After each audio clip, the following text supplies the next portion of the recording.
We'll give this just a couple seconds here, making sure there's no lag time before we start.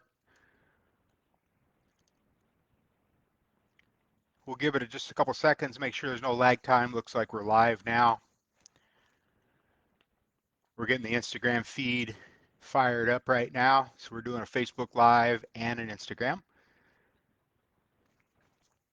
We've got Jess in the background doing all the AV stuff. She'll be monitoring comments. Are we ready?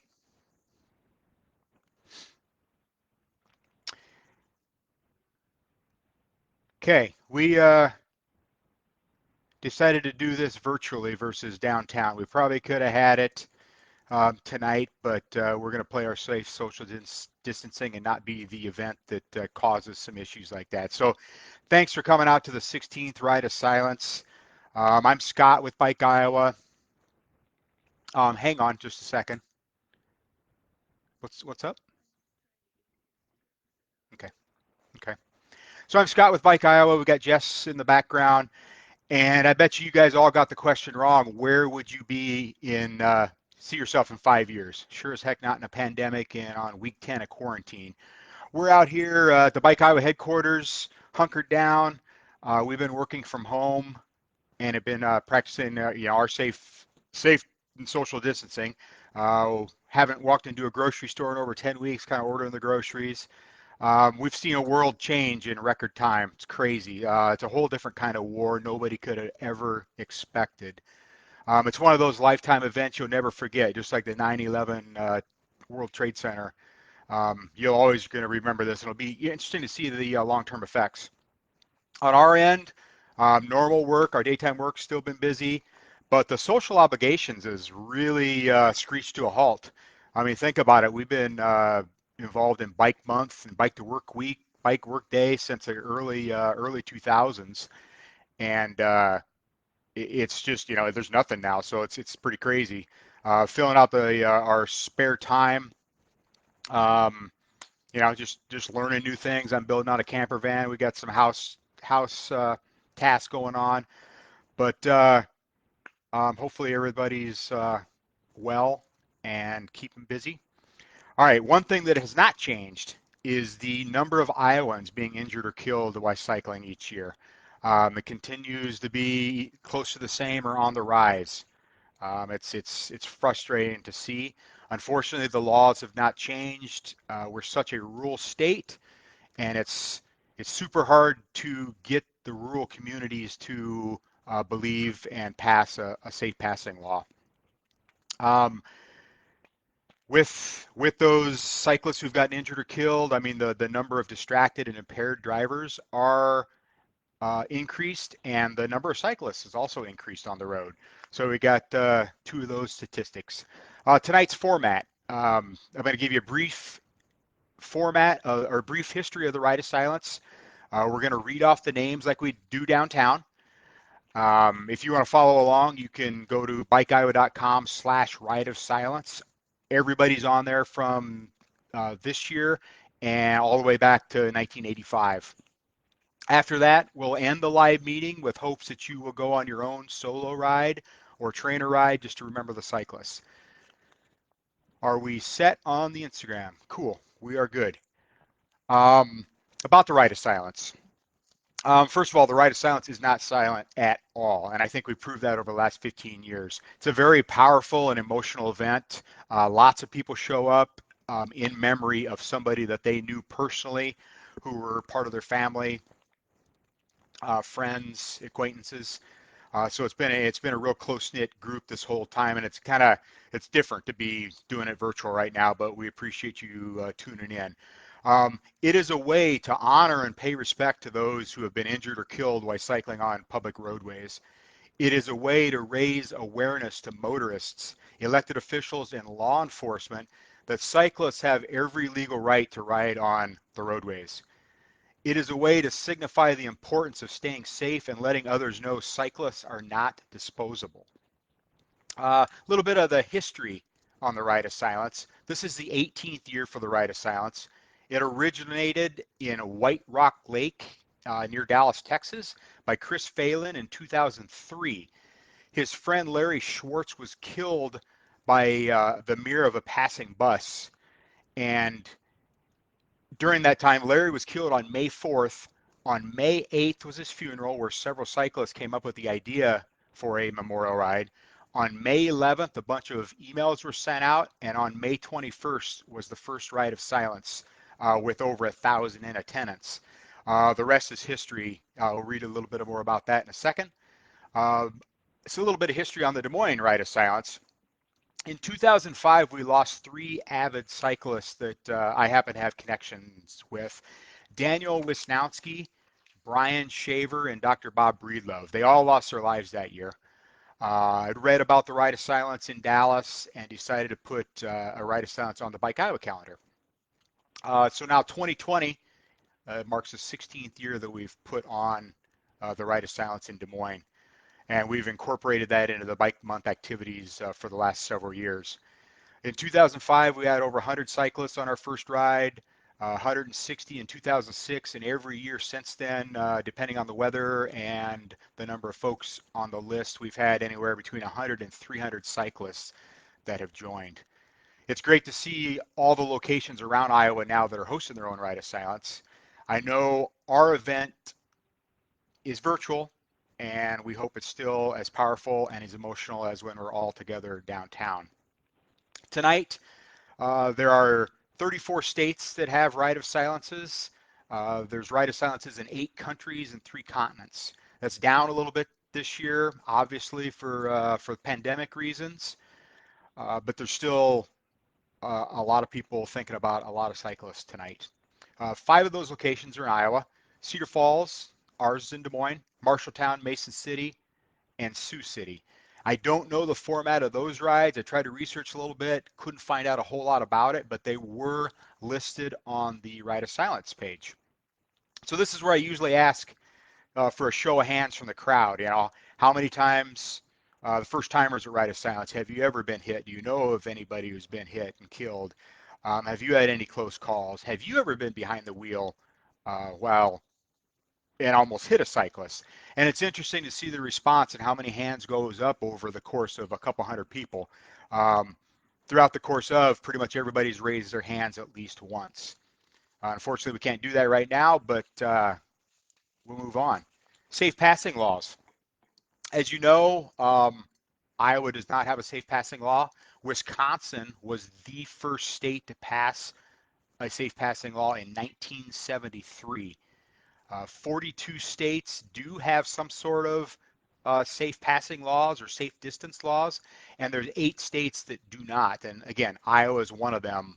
Kind of unbelievable, given the, you know, we had a Ragbrai, thousands of cyclists every year, world-class trail systems, but we just can't get that safe passing law to be passed. Again, I talked about the rural situations. Iowa Bicycle Coalition is working on strategies to get a law in place. It's been through several years. It's gotten close a few times, but no dice so far. All I can say is get involved when that time comes. It doesn't happen with just a few people. We're still in a big minority when we look at injuries and killings on the roads. So it's going to take a lot of people and a lot of push in our legislatures to get that law passed when it comes time. So the list, who's on the list this year? Since the last Ride of Silence in May 14th last year, we've added 40 cyclists to the list. Last year it was 42 at this time. In 2018 it was 19. In 2017 we added 28. 2016 we added 30, and in 2015 we added 23. So we've seen a rise in the past few years. This year 11 cyclists were killed and 27 were injured, and 2 died, and I'll explain the deaths as I'm talking about that later. 390 cyclists are on our list right now, and we know the real list is truly in the thousands. We only gather information that we find via news, via Iowa DOT and Iowa State Highway Patrol reports. That's how we get our data. I want to do we'll do a shout out in a minute here, but I want to give a couple caveats. I mean, again, we've got a small list in comparison to who's actually gotten hit. We know we've got everybody who was killed, but we know there's a lot of injuries that are underreported on our side, and we know not every crash makes the news. Um, Most of the names of the victims are not provided for privacy reasons, and we we know the Iowa DOT Traffic and Safety Office lists between 300 and 400 bike versus car crashes per year. And like I say, our details are only on 42, so we would be here for a couple of hours if we had all that data. Unfortunately, they're just numbers and statistics on the website.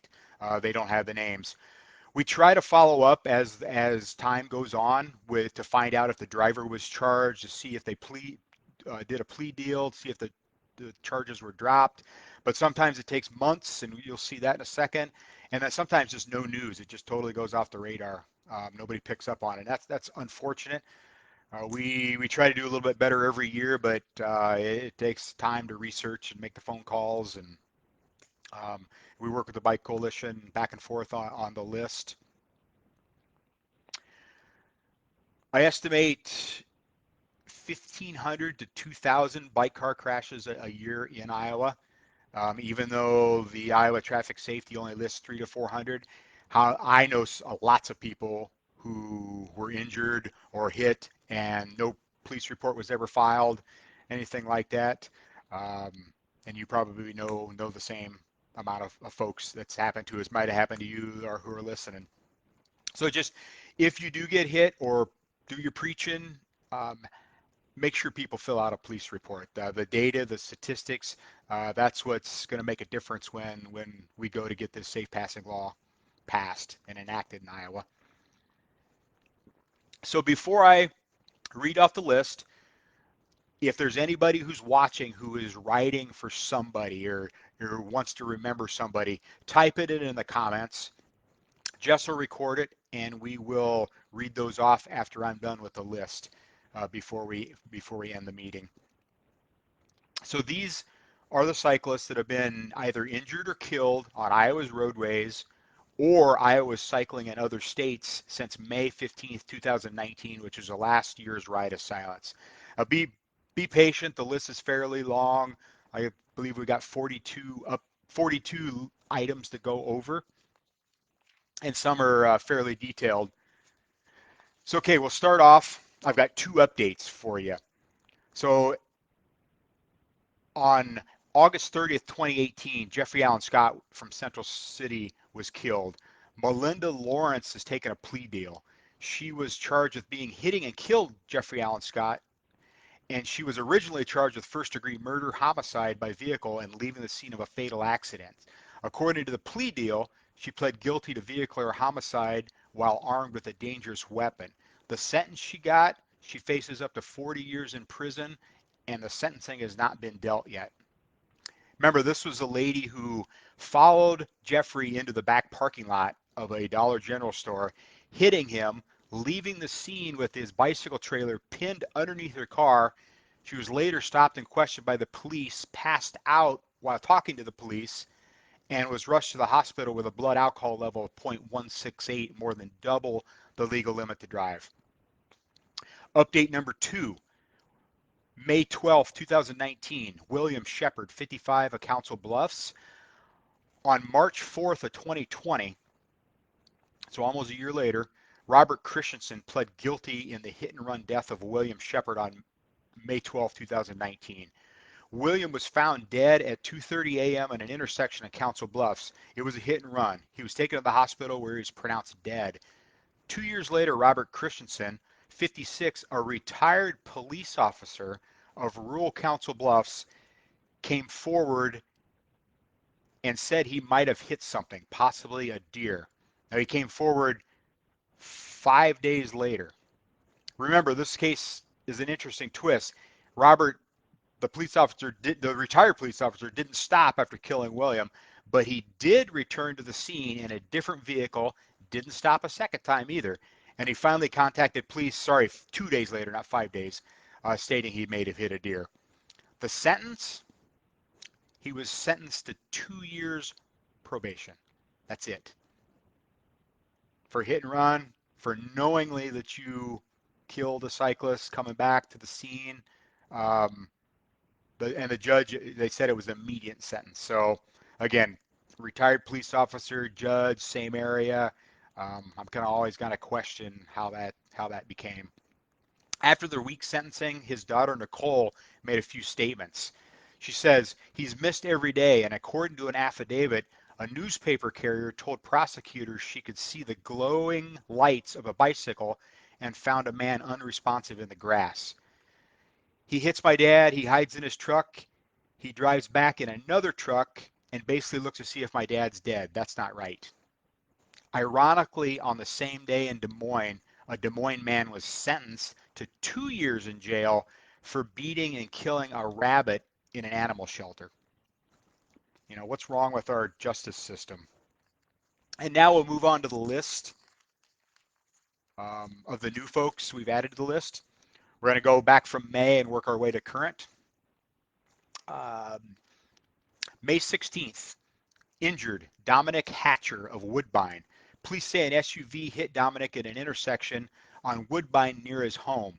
Dominick was taken to the Children's Hospital in Omaha with a severe concussion, fractured skull, brain bleeding. No additional details. May 23rd, injured, unidentified person in South Amana. Troopers say a cyclist didn't yield to the right-of-way of a vehicle driven by Jessica Ann Marie Schulte, 29, of South Amana, as they were crossing an Iowa County road approximately 3 p.m. on a Friday. Air Care took the cyclist to the Iowa University Hospital. May 31st, unidentified male, Des Moines. A car passed a cyclist riding north on Beaver Avenue and immediately turned into a parking lot. The cyclist hit the car and the driver stopped. No injuries or police report were filed. This happened right across the street from Beaverdale Bicycles as they witnessed the crash. June 2nd, injured, unidentified female, Dubuque. A driver failed to see a woman riding her bike. The cyclist was taken by ambulance to the hospital with non-threatening life injuries. No further details. June 8th, died. When I say died, this wasn't an injury or it wasn't a killing from an automotive accident. A person died that I want to remember on our list. Charles Tom Bridge, 67, of Carnarvon. Charles was from Omaha, Nebraska, riding his bike on the Sauk Rail Trail from Lakeview to Breda and collapsed near the Trailside Inn in Carnarvon with a heart attack. Emergency responders took Charles to a hospital in Lake City where he was pronounced dead. In his obituary, he passed away while doing something he loved with people he loved, cycling in Iowa. He was an outlaw, a cowboy, a genuine soul who surrounded himself with friends of the highest quality and character, a family man who lived selflessly. Rest in peace, Tom. June 11th, unidentified male, Bettendorf. A cyclist was hit by a passing vehicle on Forest Grove in Bettendorf. The driver did not stop and left the bicyclist on the ground. A Good Samaritan witnessed the accident, stopped the help until the cyclist's family got there. No additional details. June 13th, Kean Bridges, 10 years old, from Waterloo. Kean was riding his bike southbound across Franklin Street when he collided with a pickup truck traveling east. The bicycle became lodged underneath the front tires. The pickup did have the right-of-way, according to police. The driver, 53-year-old William J. Kirby of Coggan, wasn't injured nor cited. No word on Kean's injuries. June 13th, killed, Charles Fluttery, 64, of Sioux City. Charles was crossing an intersection not far from Battery Park when a pickup collided with Charles. Police say the truck dragged the cyclist for 10 to 15 feet before stopping. Eddie Guevara was arrested in December, almost 6 months later, on 2 counts of vehicular homicide. He was held on a $30,000 bond. At the time, he was 37 and had alcohol and marijuana in his system. At the time he killed Charles, and he told police he was texting on his phone at the time of the collision. Video surveillance obtained shows Guevara striking Charles. Guevara accelerated and drugged Charles an estimated 66 feet before stopping. June 15th, injured. Gaston Gonerman, 15 years old from Waverly. Gaston was cycling down a hill and was hit by a vehicle at 5 p.m. on a Saturday. He suffered facial lacerations, head and back injuries. The driver, 44-year-old Bridget Grunberg of Iowa City, said her view was blocked by traffic from another vehicle who was turning and didn't see the bike till the last moment. No citations were issued. June 17th, died again. Somebody I want to remember. James Greeny Green, 79 of Des Moines. Former Ragbrai director Jim Green passed away from health complications. He had been struggling with health issues after a stroke 2 years ago. His nickname Greeny, he worked for the Des Moines Register for 30 years and served as the director of Ragbrai for 15 of those 30 years. His work with Ragbrai focused on making the ride safer for everyone. Rest in peace, Greeny. June 22nd, killed. Thomas McKenna, 85 of Sioux City. A motorist attempted to pass Thomas and then turned right into an intersection. The vehicle struck and killed Thomas, who was on a trike with flags and reflectors. He was on Lakeport Street near Glen Avenue, and no other information could be found. June 26th, injured. Unidentified male, Ottumwa. A cyclist was hit by a car just after 7 p.m. at the intersection of Jefferson and Main Streets. The car was turning north and the bike was southbound. Witnesses say the car had the right-of-way when the bike crossed the path. The cyclist was taken to Ottumwa Regional Medical Center with non-threatening life injuries. The crash was under investigation and citations against the cyclist are pending. June 27th, killed. Unidentified person in Belmont. This is one that no news came out about, but Mark Wyatt of the Bike Coalition found this in the Iowa DOT's data files. It showed the bicycle crash near Belmont on a 55-mile-an-hour section of Highway 69 traveling south. The crash happened between 8 and 10 p.m. Conditions were clear and dry on an unlit roadway. The crash involved a bicyclist and the driver of a pickup truck. The crash was reported as a hit and run. No other information could be found, assuming they found pieces of the bumper, fender, or something that they tracked back to it being a pickup truck. And to date, we haven't heard anything more about that accident. Don't want to say accident, about that crash. July 10th, killed. Jim Stouffer, 66 of Bettendorf. Jim died from injuries sustained during a crash on Forest Avenue around 7:30 p.m. Police initially suspected a medical event that caused him to lose control. An autopsy ruled out any medical problem, and the death was declared an accident. The cause of death was a massive head trauma. There were no signs of a hit and run, no signs of getting clipped, and the bike's scratches and markings gave no indication of foul play. But the injuries sustained seemed way more simple, or way more substantial than a simple fall. His death is still a mystery, and his wife and family continue to investigate what really happened. July 23rd, killed. Dial Salk, 22 of Waterloo. Dial died from injuries from a hit-and-run crash about 4 p.m. in the area of Western Avenue and West 3rd Street. Witnesses reported seeing a yellow car collide with the bike, and officers discovered the car parked nearby with the passenger side of the car's windshield caved in. Police arrested 42-year-old L.A. Jefferson and charged him with leaving the scene of a serious injury accident. His bond was set at $100,000. And then an update on that case from January 14th of this year. Authorities upgraded charges to homicide by vehicle, and Jefferson is being held without bond. I think there were drug charges related with that as well. Now we'll move into a few Ragbrai injuries. On July 23rd, 3 Ragbrai riders were transported to the hospital in critical condition. One was airlifted with a head and internal injuries, and 2 others via ambulance. It is unclear what led to the crash. No further details. Again, that's 3 entries right there. And then we've got another 2. 2 people were hospitalized on the same day after the crash on Ragbrai Tuesday near Indianola. The crash happened at the bottom of a steep hill. Police say 22-year-old woman and a 57-year-old man crashed into each other coming down the hill at high speeds. Both of them were airlifted from the scene to Des Moines hospitals. The injury The injured woman suffered head and facial injuries and was hospitalized in critical condition. The man suffered head and internal injuries. Again, that's 2 entries, and we're assuming there's quite a few more throughout the week on Ragbrai. Just not a lot of news posted on those. August 5th, 2019, Reed and Heidi Burkle. Reed is 13, Heidi is 45. They're both from Eli, mother and son.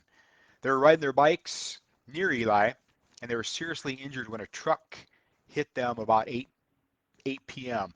Truck was driven by 39-year-old Trevin Green. The cyclists were taken to Cedar Rapids Hospital before flowing to U of I Hospital with serious injuries. The driver was not hurt. The Lynn County Sheriff's Office was investigating the crash.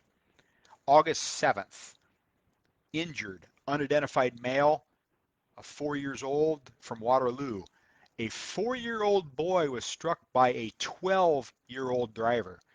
The boy was taken to the University of Hospital for treatment. His name was not released. The father of the 12-year-old driver did give his son permission to drive the vehicle. The father was charged with child endangerment and aiding and abetting serious injury by auto and sentenced to 7 years in prison. Wow. August 8th, injured, unidentified female near Earlham. A female cyclist was hit from behind north of Maxburg on Pitzer Road. A driver failed to give her enough space as he passed. The cyclist was airlifted to a hospital and was in ICU for days for internal bleeding and a fractured hand. The driver received no citation. August 12th, killed, Devin Estabrook, 49, of Muscatine. Devin was struck and killed by a hit-and-run driver early Monday on U.S. Highway 61 south of Muscatine near the intersection of 41st Street South. Devin was an organ donor and was airlifted from the scene to a hospital in Peoria, Illinois. 3 months later, Terry Gow, 52, was charged with leaving the scene of a fatality accident. Reports indicate Gow did not stop and render aid as required by law and drove past the scene again when emergency vehicles were present investigating the incident. Leaving the scene of a fatality accident is a Class D felony punishable by a prison term not to exceed 5 years and a fine between $750 and $7,500. As you can see, that's the same thing that retired police officer did from Council Bluffs, and he got 2 years probation. Doesn't follow through with the Class D felony punishments. August 13th, injured, unidentified male, Urbandale. Emergency crews were called to an intersection of 34th Street and Urbandale Ave on Tuesday afternoon to report a cyclist versus car accident. The male cyclist was hit by the car, windshield was cracked, the cyclist's belongings were on the ground. The cyclist was alert, suffered minor injuries according to police, and the crash still remains under investigation. September 9th, unidentified person, Davenport. A cyclist failed to stop at the corner of Sturvant and Rockingham Road and hit a car about 10 p.m. The cyclist was not seriously hurt but was still taken to the hospital. The cyclist was charged for failure to yield. September 22nd, injured, Caitlin Lindsay Moore, 32, of Iowa Falls. Caitlin was riding her bicycle through the parking lot at a high rate of speed and failed to yield to a 17-year-old driver when she entered Main Street. Moore was taken to the hospital by Iowa Falls EMS with serious injuries. September 23rd, injured, Chris Welch of Des Moines. Chris was riding down 44th Street as a car pulled out of a parked position.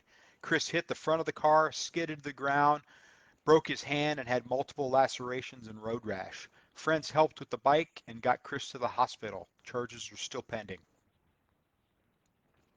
September 26th, injured, unidentified male, Iowa City. 28-year-old Corey Turner hit a 12-year-old student while driving another student in a district-owned vehicle in Iowa City. No further details. September 26th, unidentified male, Ankeny. A male child was crossing Northwest 18th and State Street about 4 p.m. when he was hit by a school bus. The cyclist was hospitalized with non-threatening injuries, and the investigation was ongoing, but speed was not believed to be a factor. September 28th, killed Kent Eugene Harfs, 57 from Pearson. Kent was participating in RAID, which is Ride Across Iowa in a Day, when a 19-year-old driver, Aaron Joshua Albert of Mondamin, was heading eastbound on County Road D12 when he struck Kenny from behind about 6:35 a.m. near the top of a hill, dark conditions. Kent landed in the ditch with critical injuries and was airlifted to Mercy One in Siouxland Medical Center, where he was pronounced dead. The driver was uninjured in the crash and no word on citations. October 17th, killed Joseph Mann, 56 of Muscatine. Joseph was struck and killed by a car driven by Timothy Lee Miller, 59 of Muscatine, around 4:45. Mann was traveling southbound near 140th Street and Moscow Road in rural Muscatine County. Mann was a multi-year competitor of Ram. He raced Trans-Iowa for many years, rode several Ragbrais. He crewed for Sarah Cooper's Ram crew and was a member of the Mellon City Bicycle Club. The crash remains under investigation by the Iowa State Patrol. I've ridden quite a few times with Joe Mann on the gravel. October 28th, injured Carrie Ann Goodrich, 27 of Sheffield. Around 3:40 a.m., a semi driven by 62-year-old Dennis Gerd of McAllisburg was traveling northbound on Highway 65 near Sheffield when he hit a bicyclist in the same lane. Carrie, 27, sustained life-threatening injuries and was taken to the Mayo Clinic in Rochester, Minnesota, via an air ambulance. The driver was not injured and no further details. December 9th, injured, unidentified person, Davenport. Around 5:15, a vehicle headed westbound on Kimberly Road was approaching an intersection when they hit a cyclist. Police say the cyclist was trying to cross the road northbound against a red light. The cyclist was taken to the hospital with non-threatening life injuries. The cyclist was cited for red light violation. Both the bicycle and the car were damaged in the accident. December 23rd, injured, Cody Tim, 33 of Davenport. Cody led police on a chase after a domestic disturbance call and was hit by one of the responding officers' squad cars. Cody fled the scene on a bicycle, riding through alleys and yards, and during the pursuit, he was stopped by the squad car, where he landed on the hood and was apprehended, taken to the hospital for minor injuries. Cody was charged with violation of protection order, possession of methamphetamines, possession of drug paraphernalia, and interference with official acts. January 6, 2020, killed Jeremy Ray Williams, 46 of Newton. Melvin Teese, 71 of Newton, struck and killed Jeremy on Highway 6 on Imperial Avenue near Newton at 4:30 a.m. Jeremy was pronounced dead at the scene. The driver stayed at the scene and cooperated with police. The crash is still under investigation. January 24th, 2020, injured, unidentified male, Council Bluffs. A cyclist was struck from behind westbound on 2nd Avenue by a 55-year-old man around 7 p.m. The driver was arrested and charged with OWI, given a citation for no proof of insurance. The cyclist had an extensive road rash and a large laceration on the back of his head and was transported to the hospital.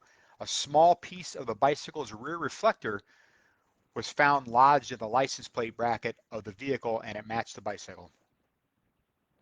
February 2nd, killed Jarek T. Stotster, 45 of Waterloo. I believe it's Garrick. Garrick was a victim of an early morning Sunday crash at the 1800 block of Green Hill Road. Garrick was a seasoned, year-round commuter. He did not own a car by choice, and he was always well lit. He was coming home from work on an early Sunday morning. He was father to 5 children, and he was a member of the Cedar Falls Bike and Pedestrian Committee. He was riding on the road because the trails were not plowed that morning. The accident remains under investigation. March 11th, killed Gary Lee Clipperton, 73 of Baird.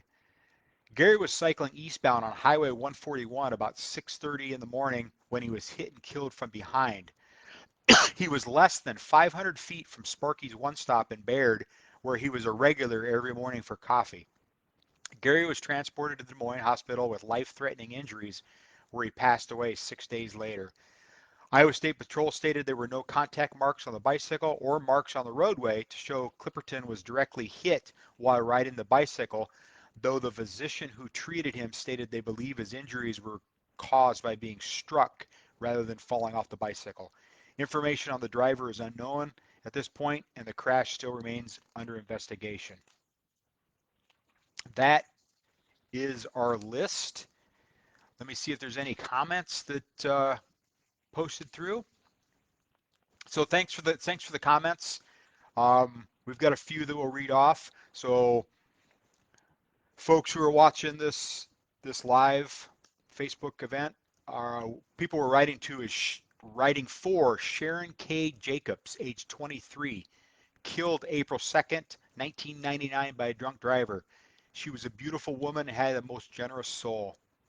Wade Frank, age 41, killed August 16th, 2015 by a drunk driver.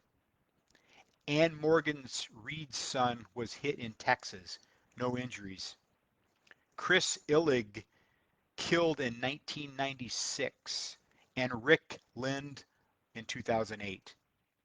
Again, thanks for submitting those comments. We'll continue to add. If you take a look at that list and you see somebody who's not on that list, please email biker@bikeiowa.com. We'll add those to the list. We just purely don't want to forget somebody. Yeah, we just don't want to forget. We want to honor and memorialize those folks. Again, where to find that list, bikeiowa.com/Riot of Silence. And if you're going through the menu system, it's under resources and then advocacy and then Riot of Silence. So thank you for showing your support at the Riot of Silence. If all goes well, we'll be able to save this video and upload it on YouTube so folks can watch it later. Maybe folks who don't have Facebook couldn't attend today. Now I hope you take the time to go on your own ride and reflect to remember somebody who could not ride with us tonight. And pardon me.